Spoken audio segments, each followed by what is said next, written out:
temas económicos que va a hacer o a empezar a ser discutido y que va a estar en las discusiones no solo en las casas, sino también en las esquinas, etcétera, y tiene que ver con el tema de la reforma laboral y el tema de la reforma pensional, dos proyectos de ley que ya el gobierno nacional los radicó en el Congreso para empezar su estudio en las comisiones económicas de la tercera y la cuarta del Congreso de la República. En las últimas horas, el presidente de la ANDI, Bruce McMaster, cartagenero además, señaló que la reforma laboral podría ir en detrimento de las pequeñas y medianas empresas, sobre todo en los emprendimientos, digamos, por la forma en que obligaría a todas las empresas a todo nivel empezar a formalizar de alguna forma a todos sus empleados y que si no cumplen ese tipo de requisitos no podrían contratar con las grandes empresas. Es decir, el aporte o la proveeduría que hacen pequeñas empresas o de emprendimientos a empresas mucho más grandes empezaría a caerse. ¿Tiene usted esa misma postura cuál es su lectura frente a lo que trae una reforma como la laboral presentada por el gobierno nacional? Efectivamente, el gobierno nacional ha puesto en discusión una reforma laboral interesante, bastante interesante, porque esa reforma le está doliendo a los que han ganado en los últimos 30 años a costas del trabajo y a costas de que la productividad de los trabajadores no se refleje en su salario. Un poco no se puede discutir la reforma laboral sin tener presente de dónde venimos. Nosotros venimos de por ejemplo, la reforma Ley 789 del 2002, que disminuyó la calidad de vida de los trabajadores en la medida en que ya no le pagaban las horas extras y los recargos nocturnos a partir de las 6 de la tarde como debe ser, sino a partir de las 10 de la noche. Entonces, esta reforma deterioró hondamente la calidad de vida de los trabajadores colombianos. No se crearon más empleos. Los estudios más serios que hay en el país sobre los efectos de la reforma nos dicen que solo el 3% de las empresas colombianas crearon nuevos empleos a partir de las 789. Entonces, un poco de lo que se trata es de volver a poner en sintonía y a poner al trabajador y al trabajo decente y productivo como centro del andamiaje económico del país. Entonces, lo que trae la reforma a mí me parece muy interesante. Uno, el tema de que los recargos nocturnos vuelvan a las 6 de la tarde como debe ser, para recuperar no solamente la calidad de vida, sino la dignidad de los trabajadores colombianos. Hay estudios que todos esos cambios, no solo el tema de el salario, las horas extras, sino también los dominicales, etcétera, todo eso costaría a un empleado costaría 30% más de lo que hoy cuesta. Ok, esa es la cifra que se ha tirado al aire y que lo que muestra en el país es que se han discutido dos temas que son inseparables convenientemente de manera separada. Por un lado se estudia el tema de la productividad y se argumenta que la productividad del trabajo en Colombia es baja. Sí. Y se queda ahí la discusión. Y ahí es donde se tiene que apuntar, digamos, pero por otro lado, discusión. En paralelo, sin hacer el cruce, se discute el tema de los costos laborales y se argumenta que los costos laborales en Colombia son altos y que pueden crecer hasta el 30%. Sí. Nuestro planteamiento, y que los hemos expresado en los distintos foros y en los trabajos que hemos realizado, y así lo hemos hecho saber también en el marco de la mesa de empleo, es que son dos cosas que no se deben discutir por separados. Sí, claro. Yo tengo que mirar una moneda, el cara y el sello. Es decir, cuánto le cuesta al trabajador a la empresa, pero cuánto los trabajadores le aportan a la empresa en términos de producen de a la empresa. Es decir, cuando yo hago esa relación entre de todo lo que producen los trabajadores colombianos, cuánto de ello utiliza la empresa para remunerarle, usted tiene que hace 20 años esa tasa era alrededor del 50%, lo cual quería decir que de cada 100 pesos que un trabajador colombiano le produce a la industria en términos de su productividad, la industria utilizaba 50 pesos para pagarle. Hoy esa relación es del 10%, lo cual quiere decir que de cada 100 que un trabajador le produce a la industria solo utiliza 10 pesos para pagarle. Es decir, los costos vistos de esta manera, en forma relativa, ¿qué te doy yo, qué me aportas tú? No son crecientes, son decrecientes. Es decir, pero convenientemente la discusión se ha planteado en Colombia, los costos laborales son altos y la reforma puede aumentar los costos laborales. No, si yo miro cuánto yo le aporto a la empresa y cuánto el trabajador me aporta la discusión es que los costos laborales son decrecientes. Por lo tanto, no son los trabajadores, no es el costo de la mano de obra los culpables de la crisis de empleo histórica que ha tenido este país. Profe, lo que pasa es que este país es tan complejo que hacerlo de forma agregada lo hace también, puede hacerlo injusto. Por ejemplo, lo hablábamos al principio y es el sector financiero bien le cabe una reforma como esta por ganar más del 100 veces lo que hoy crece. Pero el sector primario como la agricultura absolutamente informal no crece al ritmo que debería crecer. Por lo tanto, aumentarle costos laborales de ese tipo sería empobrecer este sector como hoy lo tenemos. Ok, el tema de la crisis de agricultura, más que depender del costo del jornal o el costo de los trabajadores agrícolas, depende de la política pública, depende especialmente... Sí, por eso le digo, como hoy lo tenemos, exacto, como hoy lo tenemos. Depende especialmente de la política comercial y cómo, por ejemplo, en 1990 nosotros importábamos 700.000 toneladas de alimentos. Un año más tarde, ya las importaciones de alimentos correspondían a 13 millones de toneladas. No, también porque se han caído mercados como Venezuela, que era importantísimo. Y hoy tenemos que las importaciones de alimentos corresponden a casi 14 millones de toneladas de alimentos. Es decir, es producción que no se genera en Colombia y que es sustituida por la producción extranjera. Entonces, sí, efectivamente a la reforma le faltan unas cositas que precisar, especialmente en el tema agrícola. De hecho, empieza la discusión y esperamos aportar en ese ámbito. Y le faltan unas cositas de la manera de que estimule un poco más el empleo, pero yo creo que es una muy buena reforma laboral, no solamente por el tema de los salarios, sino por el tema de una cosa de avanzada que a mí me parece importantísima y que no se ha resaltado en el país, es lo que muestra de pagar un salario o de reconocer el trabajo de las mujeres, el trabajo doméstico no remunerado de las mujeres en términos pensionales. Sí. Recuerden ustedes que los estudios que nosotros hemos hecho muestran que el trabajo de las mujeres en la casa, la economía del cuidado, ese que es discriminado, ese que no es reconocido, sí, ese que no es valorado, pesa el 27% de toda la producción de la región Caribe, pesa más que todos los sectores económicos. Entonces, yo creo que una de las cosas de avanzada importantísima que trae la reforma es el absolutamente progresista. Claro, muy progresista, el reconocimiento de ese trabajo no remunerado de las mujeres. Lo otro, importantísimo, lo que plantea sobre el trabajo de la población LGTBIQ+. Entonces, yo creo que hay unas propuestas de avanzada y que avanza mucho en términos de regulación y la búsqueda del trabajo decente. Hay algunas cositas que le hacen falta y que va a ser producto de la discusión de ahora en adelante. Bueno, yo no le diría, profe, que cositas, sino unas cosotas realmente, porque, por ejemplo, nadie hace empresa para no ganar plata, eso está absolutamente claro. Y si producir le cuesta demasiado, el inversionista podría echarse para atrás. Digamos, si hoy le cuesta 10%, digamos, de su producción, le va a incrementar al 40%, ahí empieza a analizar qué tan productivo es invertir en Colombia. Lo primero, si ha costado tanto con lo que hoy tenemos, eso es un más que comentario tipo preguntas, profe, para usted que es el experto.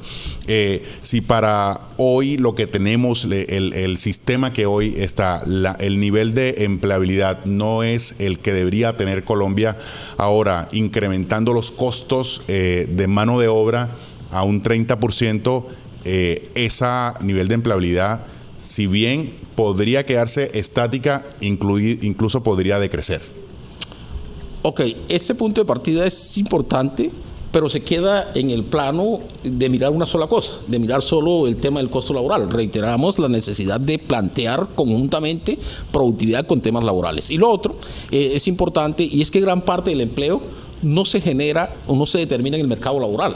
El empleo se determina un poco más atrás y es en la esfera productiva. Entonces ahí el gobierno tiene que ponerse pilas en términos de una de las variantes que tiene en su programa de gobierno y en el plan de desarrollo, que es la transformación productiva, y tú lo has planteado. El tema de la transformación productiva es lo que nos permitirá llegar a aumentar la productividad y aumentar la producción. Entonces, si aumenta la productividad, aumenta la producción, generamos productos de mayor valor agregado, el empleo se determina más por la producción y por la calidad del producto que generamos que por los costos laborales. Es decir, si un empresario, frente al aumento de la productividad y el aumento de los nuevos mercados y el aumento de las ganancias producto de ello, le genera, entonces hay un mejor importante rendimiento el tema de los costos. Aquí el tema importante es el tema de la productividad y el tema de la generación de valor agregado, lo que el gobierno nacional, y ahí tuvimos la oportunidad de aportar en todas esas discusiones, ha llamado transformación productiva con equidad. Pero eso es un tema que un poquito